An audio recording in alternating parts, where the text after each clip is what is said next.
মুষলধারে বৃষ্টির সঙ্গে উজান থেকে নেমে আসা পাহাড়ি ঢলে গেল বছর ভয়াবহ বন্যায় সিলেট অঞ্চল তছনছ হয়ে যায়। স্মরণকালের এই বন্যায় হাজার হাজার কোটি টাকার ক্ষতি হয়। নদীর তলদেশ ভরাটকেই বন্যার কারণ হিসেবে চিহ্নিত করা হয়।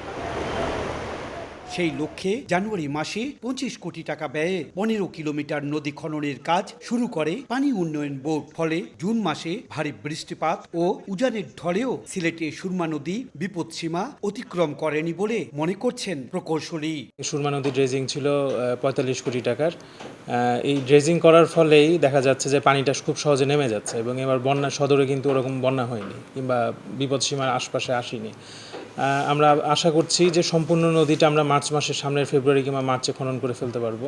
অন্যদিকে 2018 সালে 150 কোটি টাকা ব্যয়ে সুনামগঞ্জের সুরমা, বোলাই, চামতি, রক্তি, মোরা সুরমা, নলজুড়ি সহ বিভিন্ন নদীর 150 কিলোমিটার খনন কাজ হাতে নেওয়া হয়। তবে এই খনন পর্যাপ্ত নয় বলে দাবি করেন সংশ্লিষ্টরা।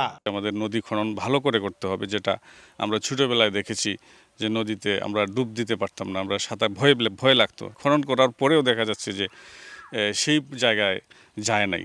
এদিকে বন্যার কবল থেকে সুনামগঞ্জকে রক্ষায় 20টি নদীর 200 কিলোমিটার খননের জন্য 2036 কোটি টাকার মহাপরিকল্পনা হাতে নিয়েছে পানি উন্নয়ন বোর্ড। সুনামগঞ্জেও ফিজিবিলিটি স্টাডি হচ্ছে, ওখানে নদী তীর প্রতিরক্ষা বাঁধ নির্মাণ এবং নদী ড্রেজিংয়ের জন্য রেকমেন্ডেশন আছে।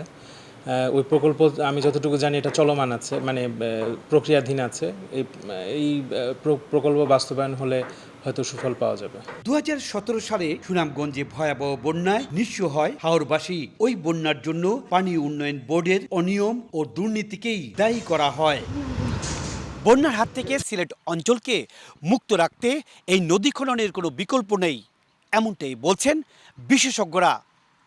সিলেটের কানিসাইল এলাকার সুরমার পাড় থেকে ইকরামুল কবির, সময় সংবাদ।